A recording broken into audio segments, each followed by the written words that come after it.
Hey everyone, how are you? I hope you all are fine. So today we are going to discuss new lecture of chemical kinetics. क्या चीज? New lecture of chemical kinetics.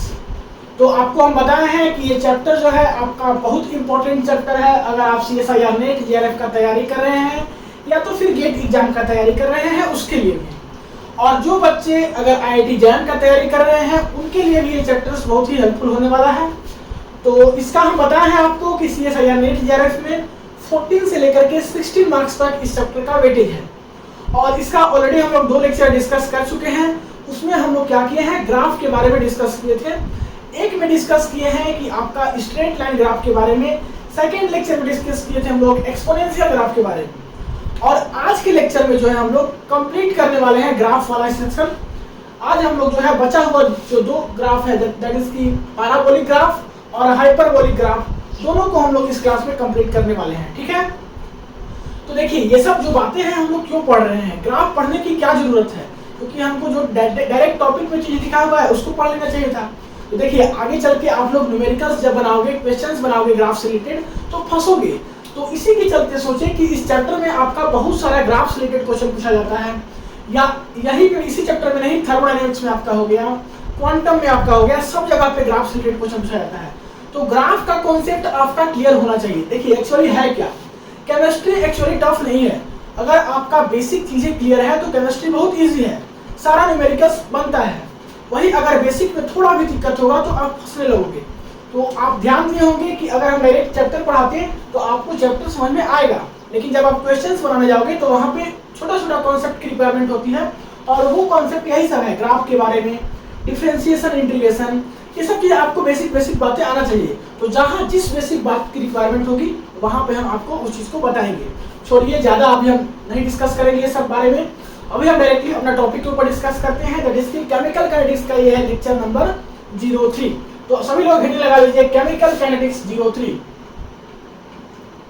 Chemical kinetics क्या चीज, chemical kinetics. इस class में graph को हम लोग खत्म कर लेते हैं, और अगली क्लास से जो है हम लोग प्योर स्टडी करेंगे इस चैप्टर के कॉन्सेप्ट के बारे में। ठीक है, कॉन्सेप्ट पढ़ने में आपको बहुत मजा आने वाला है, बस आप बेसिक क्लियर कीजिए। तो हम लोग 2 ग्राफ पढ़ चुके हैं, सबसे फर्स्ट स्ट्रेट लाइन ग्राफ, और सेकेंड जो है हम लोग पढ़ लिए थे एक्सपोनेंशियल ग्राफ। अब हम लोग इस क्लास में पढ़ने वाले हैं थर्ड टाइप का ग्राफ, दैट इज की पैराबोलिक ग्राफ। कैसा, पैराबोलिक ग्राफ। देखिए आप लोग अगर वो 2 लेक्चर मिस किए होंगे तो वीडियो प्लेलिस्ट में उपलब्ध है, जाकर के देख सकते हैं। हम लोग यहाँ पे थर्ड टाइप का ग्राफ पढ़ने वाले हैं, पैराबोलिक ग्राफ, और इसका जो है 4 केस होता है। तो चारों केस को हम लोग लिख करके रखते हैं, A, B, C, D। First case इसका होता है y² = x, सेकेंड केस होता है y² = -x, थर्ड केस होता है x² = y, और फोर्थ केस होता है x² = -y। ये इसका टोटल 4 केस होता है, मींस 4 डिफरेंट टाइप का यहाँ पे ग्राफ बनता है। अब हम लोग एक ग्राफ को पहले देखते हैं कैसे बनता है, उसी के हिसाब से आगे हम लोग क्या करेंगे, और भी ग्राफ को ड्रॉ कर लेंगे। एक्चुअली हम आपको ट्रिक भी बताएंगे, तो वो सब अभी आप मत टेंशन लीजिए, हम सारा कुछ आपको उतना इजी कर देंगे ग्राफ को समझना कि आपको रियल में मतलब यकीन नहीं होगा कि इतना इजी ग्राफ बनाया जा सकता है। ठीक है, तो ये 4 केस होता है। एक केस हम लोग पहले देखते हैं कि कैसे इसका ग्राफ बनेगा, फिर चारों का हम लोग ग्राफ बना करके देखेंगे। देखिए y² = x का हम लोग ग्राफ बनाते हैं। तो हम लोग किसी भी ग्राफ को बनाते हैं तो सबसे पहले क्या करते हैं, क्वाड्रेंट बनाते हैं। यही ना क्वाड्रेंट होता है ये आपका, इधर होता है x एक्सिस, इधर होता है y एक्सिस, इधर आपका पॉजिटिव x पॉजिटिव y, इधर आपका नेगेटिव y और नेगेटिव x। मान लीजिए कि ये है आपका 1, ये है आपका 2, ये है आपका 3, ये है आपका 4, ये है आपका 5, ये है आपका 6, ऐसे ही बढ़ते जाएगा। इधर आपका जो है 1 2 3 4 5 6 ऐसे है। बस समझने के लिए आप और अच्छे से बनाना। और इधर है आपका -1 -2 -3 -4 -5 -6 -7।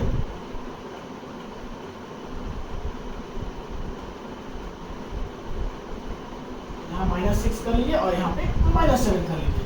सेम इधर भी होगा आपका 1 2 3 4 5 6 आप कर लीजिएगा नंबरिंग। तो इधर भी आपका नेगेटिव x नेगेटिव y है तो इधर आपका माइनस आएगा।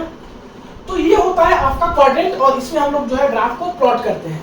हमारा यही बेसिक फंडा है ग्राफ को बनाने के लिए कि हमको सबसे पहले कोऑर्डिनेट सिस्टम बनाना होता है। इसमें 4 क्वाड्रेंट होता है, फर्स्ट, सेकंड, थर्ड, फोर्थ। तो इसका ग्राफ कैसे बनाएंगे? इसका ग्राफ हम लोग को बनाने के लिए करना क्या होगा कि y का वैल्यू लेना होगा, तो हमको x का वैल्यू ऑलरेडी मिल जाएगा। ठीक है, इधर लेते हैं y, इधर लेते हैं x। डिफरेंट हम लोग y का वैल्यू लेंगे तो हमको x का वैल्यू मिलेगा। y का वैल्यू हम लोग 0 लेते हैं तो x क्या मिलेगा? 0 का स्क्वायर क्या होगा? 0 ही होगा, तो x भी 0 हो जाएगा। वही बात करें कि y = अगर हम लोग 1 ले लेंगे तो x का वैल्यू क्या होगा? 1 का स्क्वायर। y यहाँ पे क्या है? स्क्वायर है, तो 1 का स्क्वायर क्या हो जाएगा? 1 ही होगा। अगर हम लोग y = 2 ले लें तो 2 का स्क्वायर क्या हो जाएगा? 4 हो जाएगा, तो x का वैल्यू क्या आ जाएगा? 4 हो जाएगा। अगर हम लोग y का वैल्यू 3 ले लें तो 3 का स्क्वायर क्या हो जाएगा? बताइए, 3 का स्क्वायर क्या होगा? 3 का स्क्वायर क्या हो जाएगा? 9 हो जाएगा। वही अगर 4 ले ले तो 16 हो जाएगा, ऐसे ही बढ़ते जाएगा। अगर हम लोग नेगेटिव वैल्यू ले तो क्या होगा? मींस y का वैल्यू अगर हम लोग -1 ले लें तो -1 का स्क्वायर क्या होगा? बताइए, -1 का स्क्वायर 1 ही होगा, तो यहाँ पे आपका 1 आ जाएगा। अगर हम लोग -2 ले लें तो -2 का स्क्वायर क्या होगा? क्योंकि y स्क्वायर है तो -2 का स्क्वायर क्या होगा? 4 ही होगा, क्योंकि नेगेटिव साइन किसमें कन्वर्ट होगा? पॉजिटिव में, क्योंकि स्क्वायर है आपका। एक आध और वैल्यू ले लेते हैं, अगर हम लोग -3 ले लेते हैं तो क्या हो जाएगा? 9 हो जाएगा। तो ऐसे ही आप जो है डिफरेंट y का वैल्यू लीजिए, वहां से आपको x का वैल्यू मिल जाएगा। और इसी डाटा से हम लोग ग्राफ को क्या करेंगे? प्लॉट करेंगे। तो देखिए, y का वैल्यू 0, x का वैल्यू 0, मींस इस ओरिजिन की बात की जा रही है। यहीं पे आपका x y दोनों आपका क्या हो रहा है? 0 हो रहा है।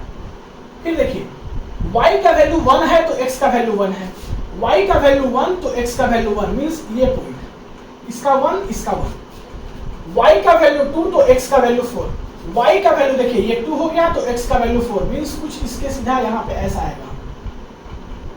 आप और अच्छे से ड्रॉ कीजिएगा। y का वैल्यू 2 तो x का वैल्यू 4, y का वैल्यू 3 तो x का वैल्यू 9। अगर y का वैल्यू अगर हम लोग यहाँ पे 3 लेंगे तो x का वैल्यू 9 आएगा, मींस कुछ यहाँ पे ऐसा आएगा।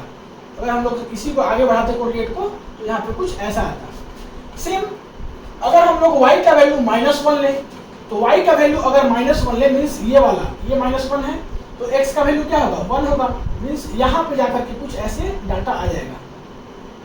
आप अच्छे से ग्राफ बनाना स्केल से, तो और आपका अच्छा ग्राफ बनेगा। अगर हम लोग -2 लेंगे तो क्या आएगा? 4 आएगा, मींस -2 ये वाला है तो 4 आएगा, मींस यहाँ पे कुछ आपका ऐसा आएगा। अगर -3 लेंगे तो क्या आएगा? 9 आएगा, तो अगर -3 लेंगे तो 9 आएगा, मींस कुछ इधर ऐसा आएगा। ठीक है, तो आप इसको स्केल से अच्छे से बनाना। और अगर इसका हम लोग ग्राफ देखने जाए तो कुछ इस टाइप से बनेगा।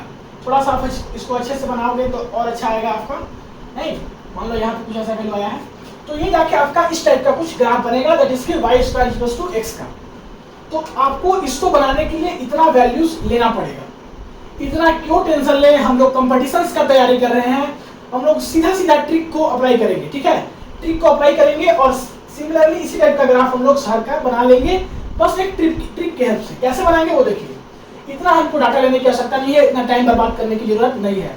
ट्रिक क्या है कि जिसका पावर 1 है, जैसे कि यहाँ पे x का पावर क्या है? 1 है। यहाँ पे क्या है? इस x का पावर 1 है। यहाँ पे क्या है? y का पावर 1 है। यहाँ पे क्या है? y का पावर 1 है। जिसका पावर 1 है उसी के साइड ग्राफ बनेगा। ठीक है, अगर आपका पॉजिटिव है और उसका पावर 1 है तो पॉजिटिव x की तरफ ग्राफ बनेगा। अगर नेगेटिव x है, इसका पावर 1 है तो नेगेटिव x की ओर ग्राफ बनेगा। मींस सिंपली आपको दो बातें याद रखना है यहाँ से कि जिसका पावर 1 है उसी के साइड ग्राफ बनेगा, और अगर पॉजिटिव है तो पॉजिटिव x के साइड ग्राफ बनेगा, नेगेटिव है तो नेगेटिव x के साइड ग्राफ बनेगा। जैसे आपको यहाँ पे हम बता रहे हैं, ये क्वाड्रेंट, ये आपका कोऑर्डिनेट सिस्टम है, इसमें डिफरेंट क्वाड्रेंट है, 4 क्वाड्रेंट होता है टोटल। तो x का पावर क्या है? 1 है, तो इसी के साइड ग्राफ बनेगा, ऐसा वाला जो हम बनाए, तो इस टाइप का ग्राफ इसी के साइड बनेगा। ठीक है, यहाँ पे अगर हम लोग एक कोऑर्डिनेट सिस्टम ले लें, ये हो जाएगा x, ये हो जाएगा आपका नेगेटिव x, ये हो जाएगा आपका y, ये हो जाएगा आपका नेगेटिव y। तो हम क्या बोले कि जिसका पावर 1 है उसी के साइड ग्राफ बनेगा, और अगर आपका पॉजिटिव है तो पॉजिटिव के साइड, नेगेटिव है तो नेगेटिव के साइड, तो ओरिजिन से इधर आपका नेगेटिव के साइड बन जाएगा ग्राफ, कुछ ऐसा ग्राफ बन जाएगा। ठीक है, यहाँ पे अगर इसका हम लोग ग्राफ बनाएं तो ये हो गया आपका x, ये हो गया आपका नेगेटिव x, ये हो गया आपका y, ये हो गया आपका नेगेटिव y। y का पावर क्या है, 1 है, और y कैसा है, पॉजिटिव, तो पॉजिटिव y की तरफ आपका इस टाइप का ग्राफ बनेगा ऐसा। यहाँ पे अगर हम बात करें तो इसमें भी आपका कोऑर्डिनेट सिस्टम बना लेंगे, x, ये आपका नेगेटिव x, ये आपका y और ये आपका नेगेटिव y। इधर ग्राफ बनेगा y के साइड, क्योंकि y का पावर ही आपका 1 है, और y कैसा है, नेगेटिव है कि पॉजिटिव है, नेगेटिव है, तो नीचे वाला जो है आपका नेगेटिव होता है, तो ग्राफ आपका कुछ ऐसा बनेगा। ठीक है, तो ग्राफ हम लोग इजीली ऐसे बना सकते हैं। अब हम आपको एक चीज और बता रहे हैं कि बोलिएगा कि केमिस्ट्री में तो हम ऐसा ग्राफ देखते नहीं हैं, ऐसा ग्राफ तो हम लोग एक्चुअली मैथमेटिक्स फिजिक्स में देखते हैं। देखिए हम लोग केमिस्ट्री में यही ग्राफ देखते हैं, बस देखने का नजरिया बदल जाता है। नजरिया इन द सेंस क्या बोले, आपको केमिस्ट्री में कुछ ऐसा ग्राफ दिखता होगा, ये x, ये y, और इसमें आपका कुछ मान लो ऐसा ग्राफ हो गया, या तो फिर ये x और ये y, ये x और ये y हो गया आपका, और इसमें कुछ आपका ऐसा ग्राफ हो गया। ठीक है, इस टाइप का हम लोग केमिस्ट्री में ग्राफ देखते हैं, या तो फिर इस टाइप का भी ग्राफ हम लोग देखते हैं केमिस्ट्री में। इसको अगर एक क्वाड्रेंट हम लोग ले लेते हैं कुछ इस टाइप से, ये आपका नेगेटिव y, ये आपका पॉजिटिव x हो गया ना जी, पॉजिटिव x हो गया, तो हम लोग इस टाइप का भी ग्राफ देखते हैं। अब ये सब ग्राफ और ये सब ग्राफ में क्या डिफरेंस है, कुछ डिफरेंस नहीं है, बस डिफरेंस यही है कि इस ग्राफ का ये फॉर्म है, इसमें एक ही क्वाड्रेंट की बात केमिस्ट्री में हम लोग करते हैं, और यहाँ पे आपका चारों क्वाड्रेंट की बात की गई है। यहाँ पे देखिए ये ग्राफ जो है यहाँ से आया है, इसका हम लोग एक क्वाड्रेंट की बात किए हैं, बस x और y का, और बाकी 3 क्वाड्रेंट की हम लोग बात नहीं किए हैं, तो इसी का ग्राफ ये है। ठीक है, तो आपसे कोई पूछे कि ये किसका ग्राफ है, तो आपको बताना है कि x² = y का ग्राफ आपका ये है। अगर आपसे कोई पूछे कि ये किसका ग्राफ है, तो आपको इससे मिला करके देखना है और बताना है कि y² = x का ग्राफ है। अगर आपसे कोई पूछे कि ये कौन सा ग्राफ है, तो ये ग्राफ आपको यहाँ से देखना है और बताना है कि ये आपका x² = -y का ग्राफ है। अगर आपसे कोई पूछे ये वाला ग्राफ, अगर कोई आपको दे दे इस टाइप का, ठीक है, इसमें से एक क्वाड्रेंट का दे दे और पूछे किसका ग्राफ है, तो y² = -x का ग्राफ है। तो जनरली हम लोग ज्यादा यही दो ग्राफ को देखते हैं केमिस्ट्री में, बाकी इसको भी थोड़ा बहुत कहीं कहीं हम लोग यूज करके देखते हैं। तो आपका कॉन्सेप्ट वो नहीं है, कॉन्सेप्ट ये है कि पैराबोलिक ग्राफ हम लोग कैसे बनाएंगे चारों केस में। अगर समझ में आ गया होगा तो ये सब तो आपको कुछ नहीं करना है, बस इसी से देख करके बना देना है। एक क्वाड्रेंट वहाँ पे बात किया गया है, यहाँ चारों क्वाड्रेंट की बात की गई है। तो पैराबोलिक ग्राफ उम्मीद करते हैं आपको सारा बातें समझ में आ गया होगा। अब जो है हम लोग बात करेंगे हाइपरबोलिक ग्राफ, जो कि आपका लास्ट ग्राफ का टाइप्स है। ठीक है, उसको देख लेंगे, उसके बाद फिर इस लेक्चर को खत्म कर देंगे। नेक्स्ट क्लास से हम लोग अपना थ्योरी को स्टार्ट करेंगे। ठीक है, तो वीडियो को पॉज करके इसको नोट कर लीजिए, मिटाते हैं और उसके बाद देखते हैं हाइपरबोलिक ग्राफ। नोट कर लिए, चलिए मिटाते हैं 1 2 3। तो चलिए हम लोग इसको मिटा करके अब बात करते हैं हाइपरबोलिक ग्राफ के बारे में। लिख आप लोग नोट कर लिए, ठीक है। अगर नहीं भी किए होंगे तो अभी के लिए स्क्रीनशॉट ले करके और इसको रख लीजिए, बाद में आप आराम से इसको लिखिएगा लेक्चर कंप्लीट होने के बाद। तो नेक्स्ट टाइप है आपका हाइपरबोलिक ग्राफ। क्या चीज? Hyperbolic graph. और लास्ट भी है। तो हम लोग क्या क्या पढ़ लिए, आप लोग थोड़ा सा दिमाग में अपना याद कर लीजिए। हम लोग पढ़ लिए सबसे first straight line graph, second पढ़े हम लोग एक्सपोनेंशियल ग्राफ, थर्ड पढ़े हम लोग पैराबोलिक ग्राफ, और लास्ट जो हम लोग पढ़ने वाले हैं वो पढ़ने वाले हैं हाइपरबोलिक ग्राफ। कैसा ग्राफ? Hyperbolic graph. तो फोर्थ नंबर हम लोग देखते हैं हाइपरबोलिक ग्राफ। ठीक है, ये आपका लास्ट टाइप है ग्राफ का। देखिए आपको हम बता दें कि हाइपरबोलिक ग्राफ का जो आपका बेसिक इक्वेशन होता है, जो जनरल इक्वेशन जिसको बोलते हैं, वो होता है x to the power a y to the power b is equals to constant. ये आपका जो है जनरल इक्वेशन होता है। क्या होता है? जनरल इक्वेशन होता है। किसका? हाइपरबोलिक ग्राफ का। हाइपरबोलिक ग्राफ का ये आपका जनरल इक्वेशन होता है। ठीक है, यहाँ पे वेयर ये करके लिख दीजिएगा A and B are positive. जो आपका ए और बी है वो पॉजिटिव वैल्यू होगा, कुछ ना कुछ पॉजिटिव वैल्यू होगा, क्या होगा हम लोग देखेंगे। ठीक है, तो अब हम लोग जो है देखेंगे कि हाइपरबोलिक ग्राफ कैसा होता है। हाइपरबोलिक ग्राफ जो है डिफरेंट डिफरेंट केस में डिफरेंट डिफरेंट टाइप्स का बनता है।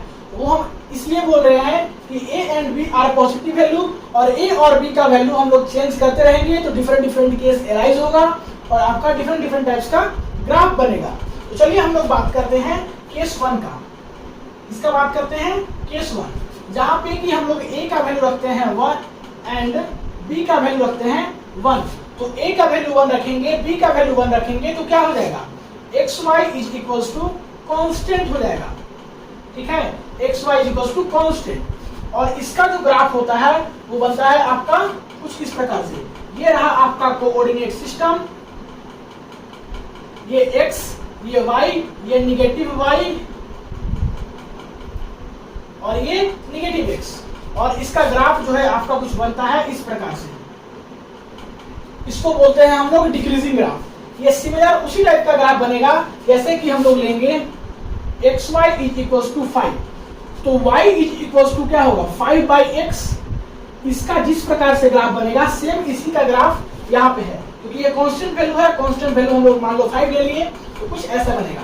अब हम लोग देखिए डिफरेंट डिफरेंट वैल्यू रखेंगे x का, तो हमारा डिफरेंट डिफरेंट y का वैल्यू मिलेगा। ये x हो गया, ये y हो गया। डिफरेंट डिफरेंट x का वैल्यू रखिए। x का वैल्यू अगर 0 रखिएगा तो क्या हो जाएगा 5/0, दैट इज की इंफिनिटी। तो y का वैल्यू क्या आ जाएगा इंफिनिटी। x का वैल्यू अगर 1 रखिएगा तो 5/1 क्या हो जाएगा 5 ही हो जाएगा। x का वैल्यू अगर आप लोग 2 रखिएगा तो 5/2 दैट इज 2.5 हो जाएगा। x का वैल्यू अगर आप लोग 5 रखिएगा तो 5/5 दैट इज 1 हो जाएगा। ठीक है, तो डिफरेंट डिफरेंट x के वैल्यू पे डिफरेंट डिफरेंट y का वैल्यू आएगा और उसका ग्राफ कुछ इस प्रकार से होगा। तो ये हुआ आपका केस 1।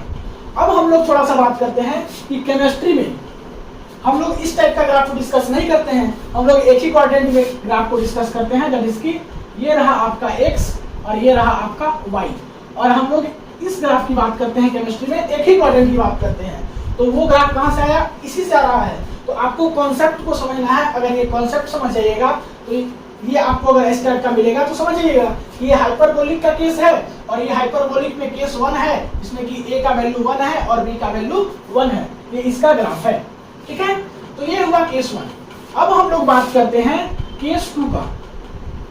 केस 2 में क्या है कि अगर a का वैल्यू 2 हो जाए एंड b का वैल्यू अगर आपका 1 हो जाए तो क्या होगा x² y is equals to constant. तो यहाँ पे क्या होगा कि y is equals to constant, कोई भी कॉन्स्टेंट का वैल्यू कुछ भी होगा बटा x² होगा। ठीक है, तो यहाँ पे देखिए, यहाँ पे क्या था, इस इक्वेशन में था कि y is inversely proportional to 1/x। यहाँ भी वही है कि y is inversely proportional to x² है। यहाँ पे क्या है, y is inversely proportional to x²। यहाँ पे क्या था, x था, और यहाँ पे क्या है, x² है। तो ये अगर आपका डिक्रीजिंग ग्राफ होगा तो ये भी डिक्रीजिंग ग्राफ होगा, और ये जो डिक्रीजिंग ग्राफ होगा इससे ज्यादा होगा क्योंकि y इनवर्सली प्रोपोर्शनल है x² के, और यहाँ पे क्या था, केवल x का था। तो x² का इनवर्सली प्रोपोर्शनल होगा, मींस इसका जो है आपका ग्राफ कुछ इस प्रकार से बनेगा। एक ही क्वाड्रेंट में बात करते हैं क्योंकि आप तो समझ ही गए हो कैसे बनेगा। तो एक क्वाड्रेंट में बात करते हैं, तो अगर आपका ये डिक्रीजिंग ग्राफ है तो ये इससे जो है थोड़ा सा आपका ज्यादा डिक्रीजिंग ग्राफ होगा, इस ग्राफ से ज्यादा डिक्रीजिंग ग्राफ ये होगा। ये हो गया आपका x और ये हो गया आपका y। ठीक है, तो उम्मीद करते हैं केस 2 समझ में आ गया होगा। देखते हैं अगर बोर्ड पे स्पेस होगा तो केस 3 भी हम बता देंगे, दिख रहा होगा आप लोग को पूरा। तो ये हो गया आपका केस 2 और केस 3 हम लोग देख लेते हैं। बोर्ड पे स्पेस है, ऊपर में थोड़ा सा दिख रहा है, चलिए ठीक है, इसमें हो जाएगा, हम लोग केस 3 भी देख लेंगे। तो केस 2 अगर समझ में आ गया होगा तो हम लोग केस 3 भी सिमिलर इस प्रकार से है। केस 3 में देखिए एक्चुअली कुछ करना नहीं है, ये है आपका केस 3। केस 3 में a का वैल्यू रखेंगे हम लोग 3 और b का वैल्यू रखेंगे 1। तो x³ y is equals to constant, ये इसका इक्वेशन हो गया। यहाँ पे देखिए y जो है आपका वो हो जाएगा कांस्टेंट बटा क्या एक्स क्यू। तो यहाँ पे आपको y inversely proportional to x Q मिल रहा है। तो यहाँ पे आप खुद से इसका ग्राफ ड्रॉ कर सकते हो कि इसका जो ग्राफ है इससे भी ज्यादा डिक्रीजिंग होगा। ये डिक्रीजिंग था, इससे ज्यादा डिक्रीजिंग ये है, इससे ज्यादा डिक्रीजिंग इसका ग्राफ होगा, क्योंकि यहाँ पे y इनवर्सली प्रोपोर्शनल था x का, यहाँ पे y इनवर्सली प्रोपोर्शनल है x स्क्वायर का, और यहाँ पे y जो है इनवर्सली प्रोपोर्शनल हो रहा है x क्यू का। ठीक है, तो इसका ग्राफ और ज्यादा डिक्रीजिंग होगा। तो इसका ग्राफ हम लोग यहाँ पे नीचे दिखा दे रहे हैं, क्योंकि आपको हो सकता है ऊपर दिखाई ना पड़े। तो ये है, इसका ग्राफ जो है और डिक्रीजिंग होगा, सबसे ज्यादा डिक्रीजिंग ग्राफ इसका होगा। ठीक है, ये भी डिक्रीजिंग, ये भी डिक्रीजिंग और ये भी डिक्रीजिंग। ज्यादा डिक्रीजिंग कौन? ये, उसके बाद ये, उसके बाद ये। अगर ये आप क्या कीजिए, नोट कीजिए, अगर स्क्रीनशॉट लेना है तो स्क्रीनशॉट लीजिए। यहाँ तक उम्मीद करते हैं समझ में आ गया होगा। अगर समझ में आ गया होगा तो थोड़ा सा हम ये तीनों केस को एक बार फिर से लिख करके और आपको बता दे रहे हैं कि स्लोप किसमें ज्यादा होगा। तो उम्मीद करते हैं कि समझ में आया होगा। फटाक से वीडियो को पॉज करके नोट कीजिए, या तो अभी स्क्रीनशॉट ले लीजिए लेक्चर खत्म होने के बाद खुद से, या तो फिर स्क्रीनशॉट की हेल्प से देख देख के अपना नोट्स बना लेना। फटाक से स्क्रीनशॉट ले लो। 1 2 3 ले लिए, इसको हम मिटाएंगे। चलिए मिटाते हैं। अब हम लोग जो है यहाँ पे 3 केसेस देखें। क्या देखें? 3 केस देखें। एक देखें कि x Y is equal to constant, उसका ग्राफ। एक देखें कि x square y is equal to constant, उसका ग्राफ। और एक देखें कि x cube y is equal to constant, उसका ग्राफ। मीन्स हम लोग क्या क्या देखें एक बार लिखते हैं। केस 1 देखें, केस 2 देखें, केस क्या देखें 3 देखें। हम लोग 3 केसेस देखें। केस 1 में हम लोग देखें कि x Y is equal to constant, means यहाँ पे y जो हो रहा था वो कांस्टेंट बटा x हो रहा था। y जो है आपका यहाँ पे इनवर्सली प्रोपोर्शनल हो रहा है x का। यहाँ पे देखें x square y is equal to constant, यहाँ पे y जो है आपका कांस्टेंट बाई x स्क्वायर हो रहा है। मीन्स यहाँ पे आपका y जो है इनवर्सली प्रोपोर्शनल है 1 बाई एक्स स्क्वायर का, यहाँ पे y इनवर्सली प्रोपोर्शनल है x का। और ये केस 3 में देखें कि x cube y is equal to constant. तो y is equal to constant divided by x cube. Means यहाँ पे हम लोग क्या देखें कि y is inversely proportional to x cube. तो हम बताएं आपको कि ये जो है आपका ज्यादा डिक्रीजिंग कर्व होगा, उसके बाद ये होगा, उसके बाद ये होगा। ज्यादा डिक्रीजिंग कर्व क्या होगा? इसका होगा। तो चलिए अब हम लोग तीनों का क्या करते हैं, ग्राफ को देखते हैं। ये हो गया आपका x, ये हो गया आपका y, ये हो गया आपका x, ये हो गया आपका y, ये हो गया आपका x, ये हो गया आपका y। हम बोले कि तीनों का डिक्रीजिंग ग्राफ होगा। इसका थोड़ा कम होगा डिक्रीजिंग ग्राफ, इसका इससे थोड़ा ज्यादा डिक्रीजिंग होगा ग्राफ, और इसका सबसे ज्यादा डिक्रीजिंग ग्राफ होगा। ठीक है, तो ज्यादा डिक्रीजिंग ये होगा, उसके बाद ये होगा, उसके बाद ये होगा।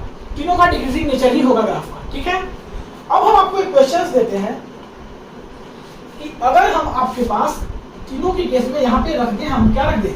बॉल को रख दें। यहाँ पर भी एक बॉल रख दिए, यहाँ पर भी एक बॉल रख दिए। क्या रखें? बॉल रख दिए।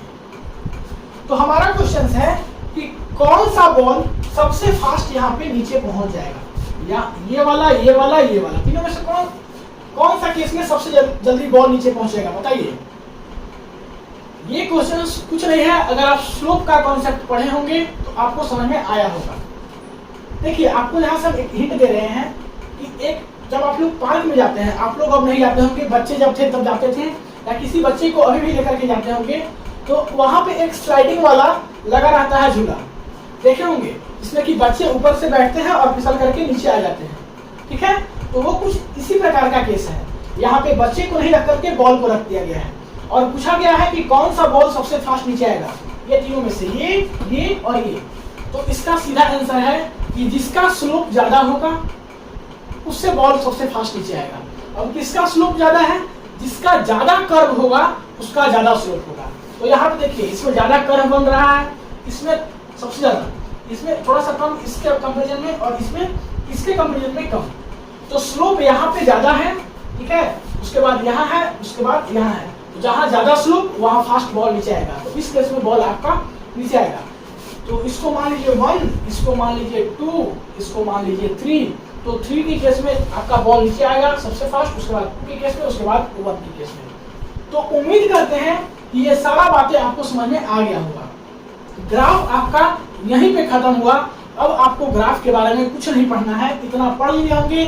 तो केमिकल काइनेटिक्स में ग्राफ रिलेटेड जितना भी प्रॉब्लम आएगा, थर्मोडायनेमिक्स में जितना भी आएगा, क्वांटम केमिस्ट्री में जितना भी आएगा, या तो फिर और कोई भी चैप्टर में आपका ग्राफ से रिलेटेड क्वेश्चन आएगा तो सीधा आप बना लोगे। ये ग्राफ इतना ही नहीं, इनऑर्गेनिक केमिस्ट्री में भी बहुत जगह हेल्प करेगा, तो इसको मत छोड़ के जाइएगा। आपको पहले से आता होगा, बहुत अच्छी बात है, एक बार देख लेना, रिवीजन हो जाएगा। ठीक है, नेक्स्ट क्लास से मींस केमिकल काइनेटिक्स 4 लेक्चर से हम लोग प्योर स्टडी करेंगे आपका चैप्टर के बारे में। ठीक है, और एक एक क्लास करेंगे, उसका डिटेल बनाएंगे, न्यूमेरिकल्स बनाएंगे। ठीक है, तो मिलते हैं अगले क्लास में, तब तक के लिए पढ़ाई करते रहिए। All the very best. Video को पॉज करके नोट कर लीजिए।